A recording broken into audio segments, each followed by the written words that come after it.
안녕하세요. 마틀다입니다. 오늘도 이어서 하느님이시요 사람이신 그리스도의 시 읽어드리겠습니다. 공생활 둘째 해 115장 시카미논의 제자들에게 말씀하신다. 믿음. 시카미논 사람들은 호기심에 끌려서 선생님이 돌아오시기를 기다리는 제자들이 있는 곳을 하루 종일 못 살게 굴었다. 그러나 그동안에도 여자 제자들은 시간을 허송하지 않고 먼지와 땀투성이 옷들을 빨았다. 그래서 작은 해변에는 바람과 햇볕에 마르고 있는 옷들의 명랑한 전시가 있다.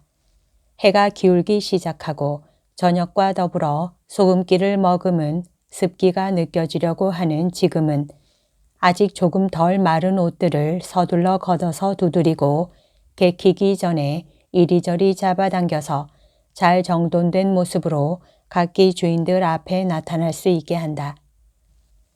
마리아에게 옷을 즉시 갖다 주도록 하세. 하고 알페오의 마리아가 말한다. 그리고 이렇게 덧붙인다. 어제하고 오늘 공기가 통하지 않는 그 오막살이에 있은 건 마리아에게 큰 희생이었어. 그래서 나는 예수께서 이곳에 계시지 않은 것이 하루 더 되었다는 것과 옷이 한 벌밖에 없는 막달라의 마리아는 얻어입은 그의 옷이 마를 때까지 숨어 있어야 했다는 것을 알게 되었다. 수산나가 대답한다. 다행히도 마리아는 절대로 불평을 안 해요. 저는 마리아가 그렇게 착하리라고는 생각지 못했어요. 그리고 겸손하다고도 자넨 말해야 할 걸세. 그리고 조심성 있고 가엾게도 정말이지 마귀가 그를 괴롭혔던 거야. 우리 예수에게 구출되어서 다시 자기 자신이 된 거야. 틀림없이 아주 어렸을 적에 그랬을 것처럼 말이야. 두 여자는 이렇게 말하면서 빨래한 옷들을 가지고 집으로 돌아온다. 그동안 부엌에서는 마르타가 음식을 준비하는 데 골몰하고 성모님은 구리 냄비에 야채를 씻은 다음 저녁에 먹게 하려고 익히신다. 자, 모두 마르고 모두 깨끗하게 개켜졌어요. 그럴 필요가 있었지요. 마리아한테 가서 옷을 주세요. 하고 수산나가 마르타에게 옷을 주면서 말한다. 조금 후에 두 자매가 함께 돌아온다. 두 분 고맙습니다. 여러 날 동안 갈아입지 못한 옷으로 인한 희생이 제게는 가장 힘들었어요. 하고 막달라의 마리아가 미소 지으면서 말한다. 이제는 아주 산뜻해진 것 같아요. 밖에 가서 앉아라. 기분 좋은 산들 바람이 불고 있어.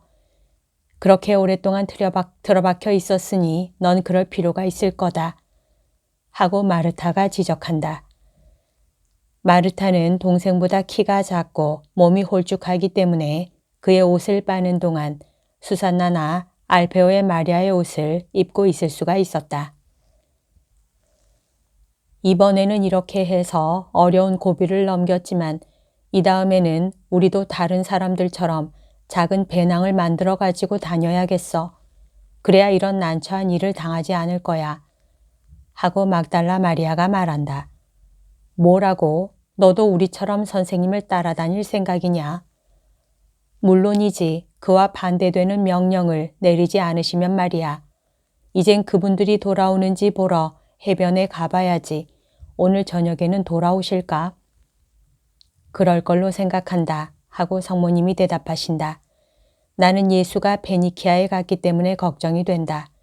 그러나 나는 예수가 사도들과 같이 있다는 생각을 하고 또 베니키아인들이 어쩌면 다른 많은 사람들보다 더 나을지 모른다는 생각도 한다. 그렇지만 예수를 기다리는 사람들 때문에 그가 돌아왔으면 한다. 셈에 갔더니 어떤 어머니가 나를 붙잡고 부인은 갈릴레아 선생님, 사람들이 메시아라고 부르는 분과 같이 계십니까? 그럼 와서 제 아이를 보세요. 1년째나 열병에 시달리고 있답니다. 하고 말했어. 그래서 어떤 작은 집으로 들어갔었다. 가엾은 어린 것, 꼭 죽어가는 작은 꽃 같았어. 예수한테 말하겠다. 마르타가 말한다. 병을 고쳐달라고 청하는 다른 사람들도 있습니다. 가르침보다는 병 나음을 바랍니다. 사람은 아주 영적인 존재가 되기 어렵다. 사람은 육체의 호소와 그 요구를 더 많이 듣는다. 하고 성모님이 대답하신다. 그렇지만 기적이 있은 다음에는 영의 생명에 태어나는 사람이 많습니다. 마르타야, 그렇다. 그래서 내 아들이 그렇게 많은 기적을 하는 것이다. 사람들에 대한 인자로 그러기도 하지만 이 방법으로 사람들을 그의 길로 끌어들이기 위해서 그러기도 한다. 그렇지 않으면 너무나 많은 사람이 그 길을 따르지 않을 것이다. 예수와 같이 가지 않았던 엔도르의 요한이 집으로 돌아오고 그와 더불어 그들이 사는 작은 집으로 갔던 많은 제자들이 온다. 거의 동시에 막달라 마리아가 돌아오면서 말한다. 돌아들 오세요. 어제 새벽에 떠났던 배 5척이에요. 저는 아주 잘 알아봤어요. 피로하고 목들이 마를 거야. 물을 또 기르러 가야지. 샘물이 아주 시원해. 하고 알페오의 마리아가 말하면서 물병들을 들고 나간다. 예수 마중을 나가자 오너라 하고 성모님이 말씀하신다. 그러면서 막달라 마리아와 엔도르의 요한과 같이 나가신다. 마르타와 수산나는 화덕 옆에 남아서 얼굴이 새빨갛게 되어가지고 식사 준비를 마저 하느라고 골몰에 있기 때문이다. 해안을 끼고 가서 다른 어선들이 들어와서 쉬고 있는 작은 부두에 이르렀다.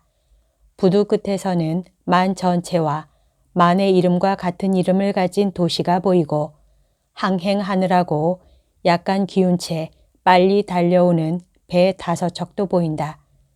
돛들은 유리한 북풍으로 팽팽하게 부풀었고 바람은 더위에 시달린 사람들을 식혀준다. 시몬과 다른 사람들이 얼마나 요령 있게 일을 처리하는지 보세요. 암초를 지났습니다. 이제 이곳에는 해류가 세기 때문에 그것을 우회하느라 먼 바다로 나갑니다. 보세요. 이제는 모두가 잘 되었습니다. 곧 이리로 올 겁니다. 하고 엔도르의 요한이 말한다. 과연 배들이 점점 더 가까이 오고 배 안에 있는 사람들을 구별할 수 있게 되었다. 예수께서는 첫 배의 이삭과 같이 계시다. 예수께서는 일어서셨다. 그러니까 그분의 큰 키가 대단히 위엄있게 나타난다. 그러다가 내리는 돛에 가려 몇 분 동안 안 보이시게 된다.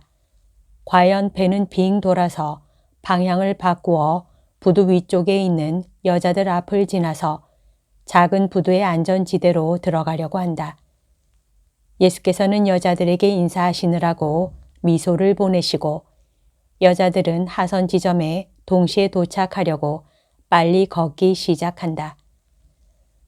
아들아, 하느님의 축복을 받아라 하고 성모님이 부두에 내려오시는 예수께 인사를 하신다.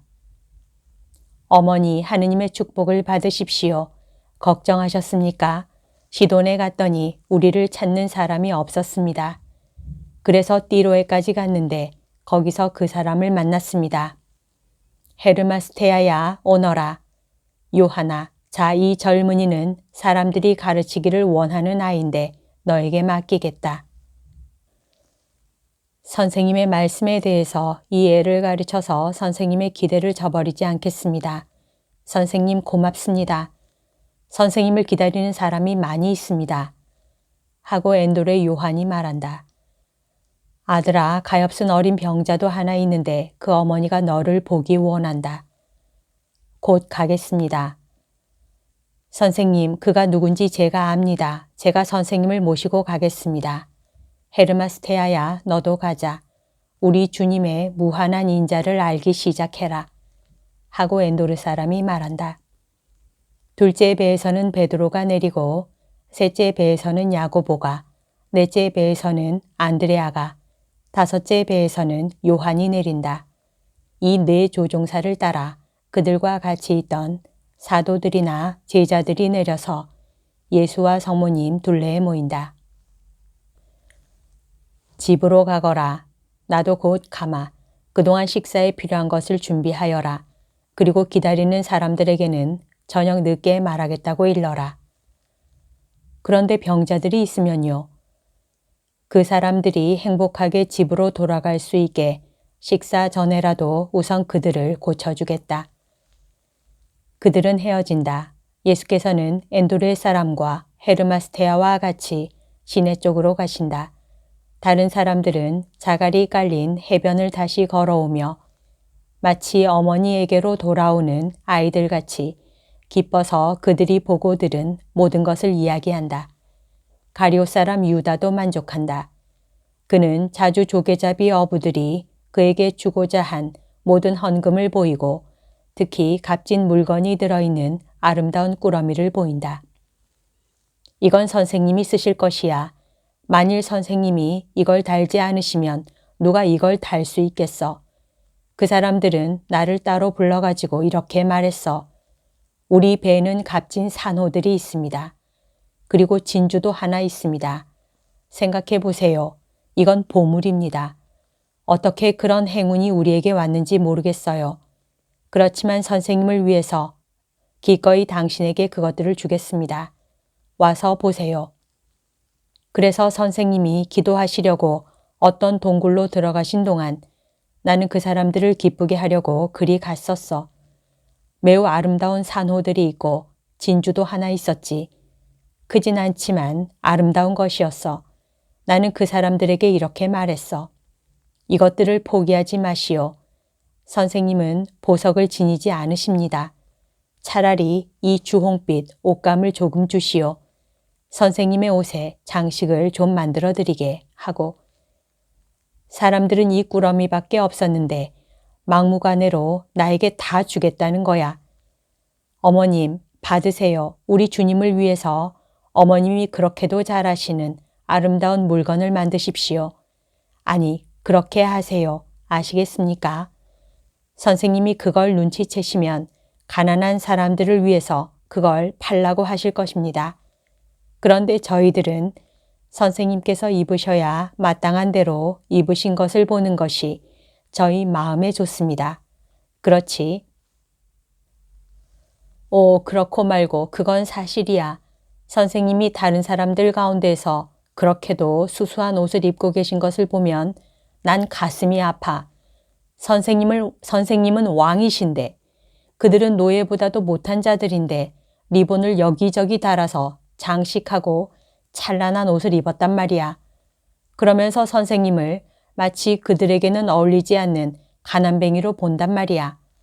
하고 베드로가 말한다. 형, 보았어? 응? 우리가 어부들과 작별 인사를 할 때 띠로의 양반들이 웃는 걸 말이야. 하고 베드로의 아우가 대답한다. 제베데오의 야고보가 이렇게 말한다. 나는 그들에게 이렇게 말해 주었어. 이 비겁한 인간들, 부끄러움을 아시오. 선생님의 흰옷, 실 한 오라기만으로도 당신들의 그 모든 싸구려 장신구보다 더 값어치가 있어 하고 이왕 유다가 그걸 얻을 수 있었으니 저는 아주머니께서 장막절을 위해 그걸 마련하셨으면 합니다. 하고 다른 유다, 즉 타데오가 말한다. 나는 자줏빛 옷감을 길쌈한 적은 한 번도 없었다. 그러나 해보겠다. 성모님은 빛깔이 찬란한 부드럽고 가볍고 폭신폭신한 아주 고운 양털을 만지시면서 말씀하신다. 제 유모가 그걸 잘 압니다. 하고 아름다운 것에는 정통한 막달라 마리아가 말한다. 우리는 가이사리에서 유모를 보게 될 것입니다. 유모가 어머님께 어떻게 하는지 보여드릴 것입니다. 어머님은 무엇이든지 잘 할 줄 아시니까 이내에 배우실 것입니다. 저는 목과 소매와 옷 아래에 선을 두르겠습니다. 아주 하얀 아마포나 아주 하얀 모직 위에 자줏빛 옷감을 달고 성소의 대리석에 있는 것과 같은 종려나무 가지와 장미꽃 모양의 장식을 하고 한가운데는 다윗 매듭을 만들어 놓겠습니다. 그러면 썩 잘 어울릴 것입니다. 마르타가 말한다. 저희 어머니가 이 무늬가 아름답기 때문에 오빠의 옷에 그 그림을 넣었었습니다. 오빠는 시리아에 토지가 생겨서 그리로 여행을 갈 때 그 옷을 입고 갔습니다. 그것이 저희 어머니가 마지막으로 지으신 옷이기 때문에 보관해 두었습니다. 그걸 어머님께 보내드리겠습니다. 나는 너희 어머니를 위해 기도하면서 그것을 만들겠다. 집들 있는 데까지 왔다. 사도들은 선생님을 원하는 사람들, 특히 병자들을 모으려고 사방으로 흩어진다. 예수께서는 앤드레 요한과 헤르마스테아와 함께 돌아오셔서 작은 집들 앞에 밀려드는 사람들 사이로 인사를 하며 지나가신다. 예수의 미소는 축복이다. 궤양성 안염으로 인하여 거의 소경이 된 어쩔 수 없는 안질병자를 사람들이 예수께 보여드리니 예수께서는 그의 병을 고쳐주신다. 그 다음에는 마르고 중국 사람처럼 노란 분명히 말라리아를 앓는 어떤 사람의 차례다. 예수께서는 그 사람도 고쳐주신다. 그 다음에는 예수께 이상한 기적을 청하는 여인이다. 젖이 나오지 않는 유방에 젖이 나오게 해달라는 것이다. 그러면서 영양실조가 되고 체온 과도로 인한 것처럼 새빨갛게 된 난지 며칠밖에 안 된 아이를 보인다. 그 여자는 울면서 말한다. 보세요. 저희들은 남자에게 복종하고 자녀를 낳으라는 계명을 가지고 있습니다. 그렇지만 아이를 낳은 다음에 저희 아이들이 쇠약해지는 것을 보게 된다면 그것이 무슨 소용이 있습니까? 이 애가 제가 3번째 낳은 아이인데 이 메마른 가슴 때문에 두 아이는 벌써 무덤에 데려다 주었습니다. 이 애도 더운 때 낳기 때문에 벌써 죽어갑니다.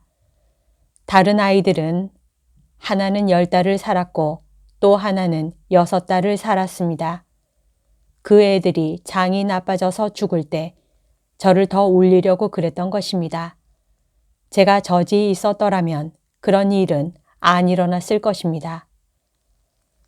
예수께서는 그 여자를 들여다보시며 말씀하신다. 당신 아이는 죽지 않을 것입니다.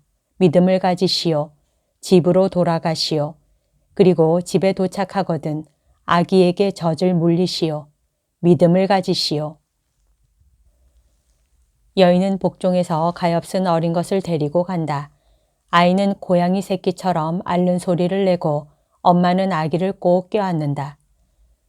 그렇지만 저 여자에게서 젖이 나올까? 물론이지, 젖이 나올 거야. 나는 아기가 죽지는 않겠지만 젖은 나오지 않을 거라고 장담하네. 그렇지만 아이가 살면 그것만으로도 벌써 기적일 거야. 아이는 먹지 못해서 죽은 거나 마찬가지거든. 천만에 난 젖이 나올 거라고 장담하네. 그래. 아니야. 사람에 따라서 의견이 다르다. 그러는 동안 예수께서는 식사를 하시려고 물러가신다. 예수께서 전도하시려고 다시 나오실 때는 사람들이 훨씬 더 많아졌다. 사실 예수께서 배에서 내린 즉시 행하신 열병을 앓던 어린이에 대한 기적의 소문이 시내에 퍼졌다.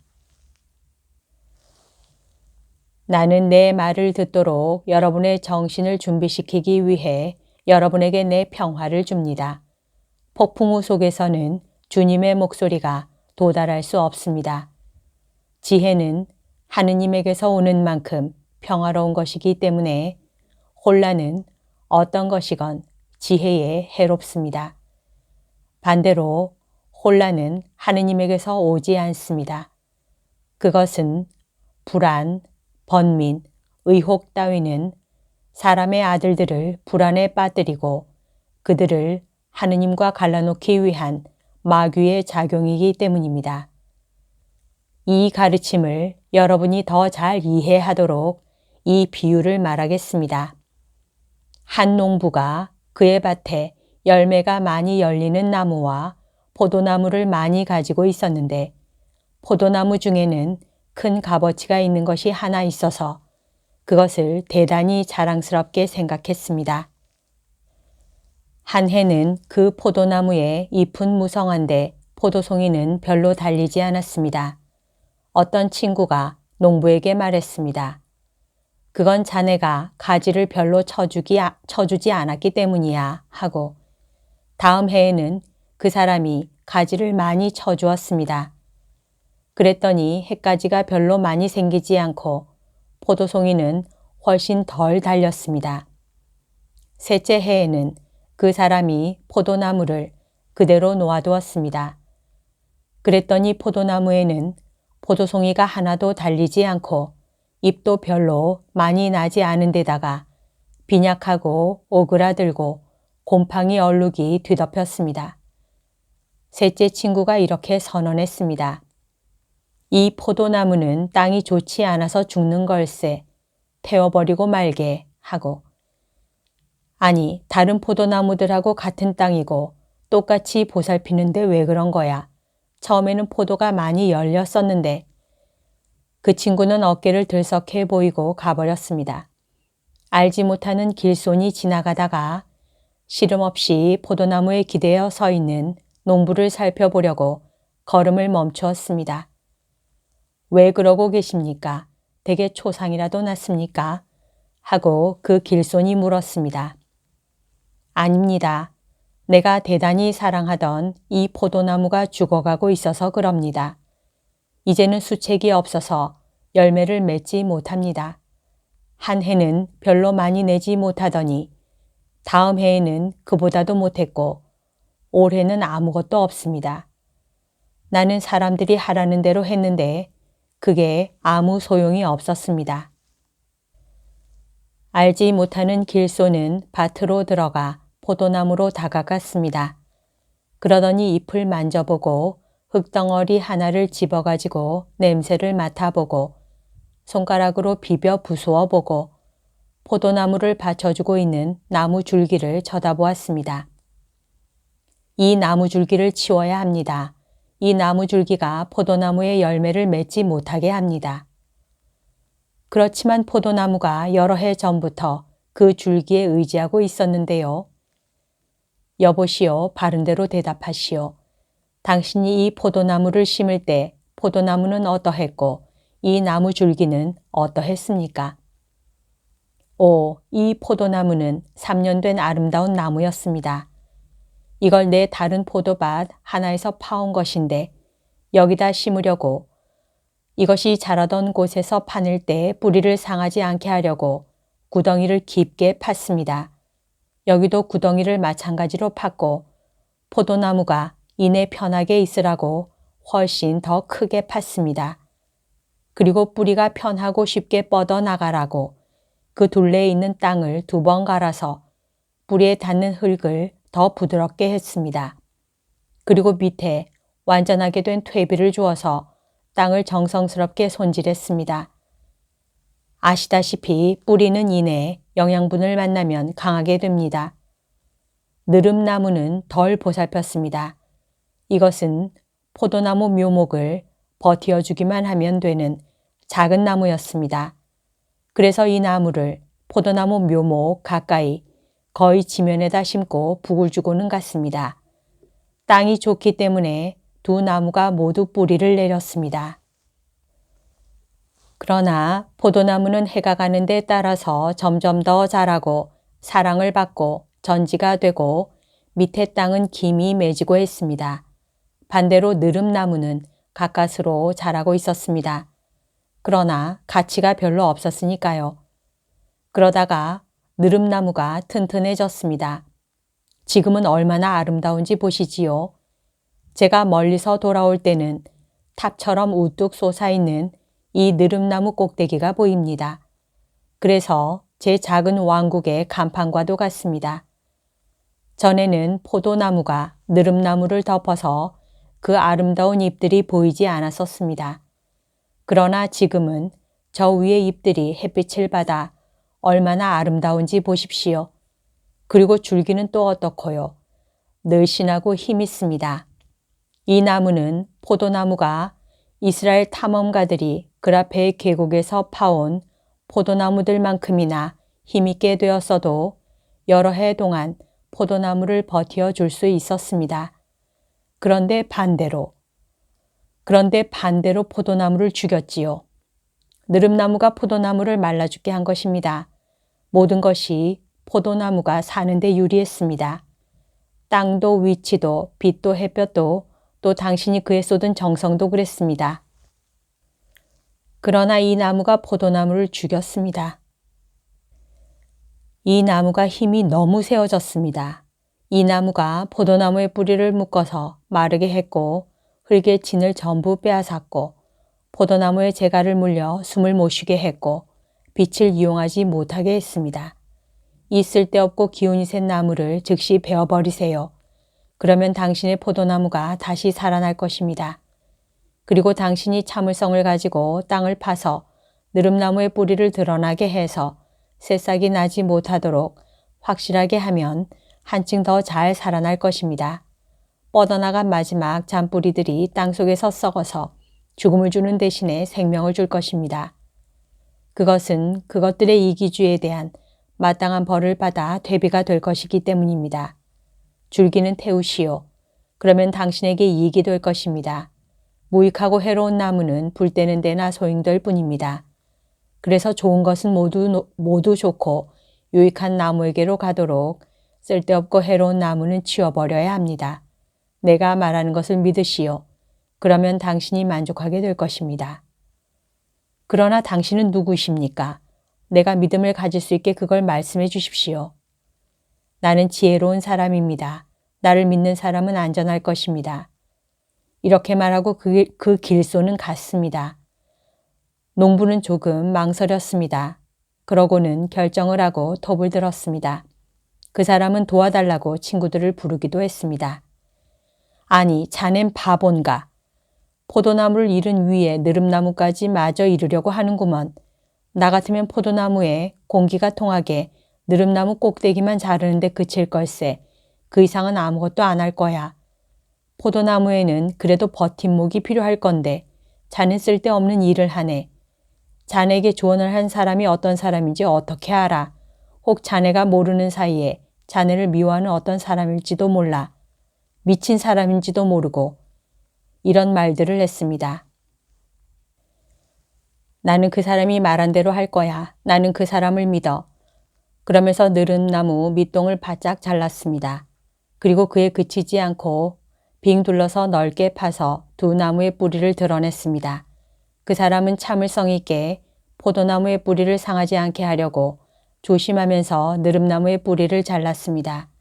그리고 큰 구덩이를 다시 메우고는 버팀목이 없이 서 있는 포도나무에 쇠로 만든 단단한 말뚝을 세워주었습니다.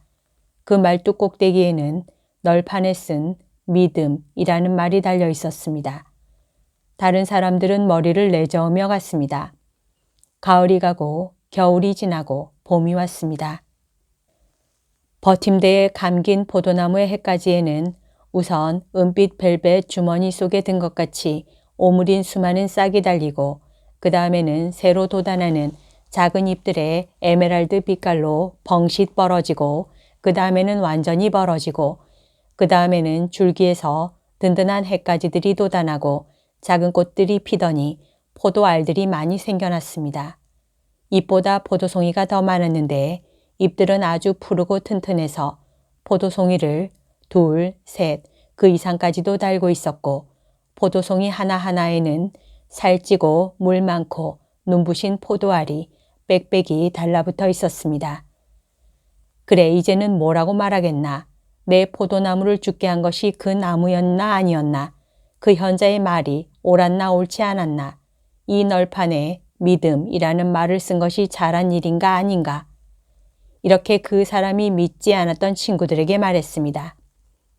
자네가 옳았네. 그리고 믿음을 가질 줄 알고 자네에게 말해준 과거와 해로운 것들을 때려 부술 수 있었으니 자네도 행복하네. 비유는 이렇습니다. 저지 말라붙었던 여인의 일에 대해서는 시내 쪽을 보시오. 모든 사람이 시내 쪽으로 머리를 돌리니 조금 전에 그 여인이 뛰어오는 것이 보인다. 그 여인은 뛰어오면서도 푸른 젖에서 아기를 떼어놓지 않는다. 퉁퉁 부른 젖을 아기가 어떻게나 개걸스럽게 먹는지 거기 빠져 들어가는 것 같다. 그런데 그 여인은 예수의 발 앞에까지 와서야 걸음을 멈추고 예수 앞에서 잠시 아기를 젖에서 떼어놓으면서 외친다. 아기가 선생님을 위해서 살게 강복해 주십시오. 강복을요. 이 막간이 있은 후 예수께서는 말씀을 다시 계속하신다. 그러면 여러분은 기적에 관한 여러분의 추측에 대한 대답을 받은 셈입니다. 그러나 비유는 보상을 받은 믿음의 이 조그마한 사파보다 더 넓은 뜻이 있습니다. 그것은 이런 것입니다. 하느님께서는 당신의 포도나무, 즉 당신의 백성을 유리한 장소에 갖다 놓으시고 나무가 자라서 점점 더 큰 열매를 맺는 데 필요한 모든 것을 마련해 주시고 율법을 쉽게 이해하고 그것으로 힘을 만들어 가질 수 있게 선생님들에게 의지하게 했습니다. 그러나 선생들이 입법자 위에 올라서고자 했고 자라고 또 자라서 자신들을 영원한 말씀보다 더 인정하게 만들었습니다. 그래서 이스라엘은 열매를 맺지 못하게 되었습니다. 그래서 주님은 이스라엘에서 올바른 영혼을 가지고 이 번식 불능을 괴로워하고 선생들이 하는 말이나 조언을 따라 이런 약 저런 약을 시험해 보는 사람들이 정말 유익한 조언을 받을 수 있도록 현자를 보내셨습니다. 사실 그 선생들은 인간적인 지식을 가지고 있었지만 초자연적인 지식은 가지고 있지 못했고 따라서 이스라엘의 정신에 생명을 다시 주기 위해서 해야 할 것에 대한 지식에서는 멀리 떨어져 있는 사람들이었습니다. 그런데 무슨 일이 일어났습니까? 왜 이스라엘이 기운을 다시 차리지 못하고 주님께 충실하던 좋은 시절에 그랬던 것처럼 다시 기운차게 되지 못합니까?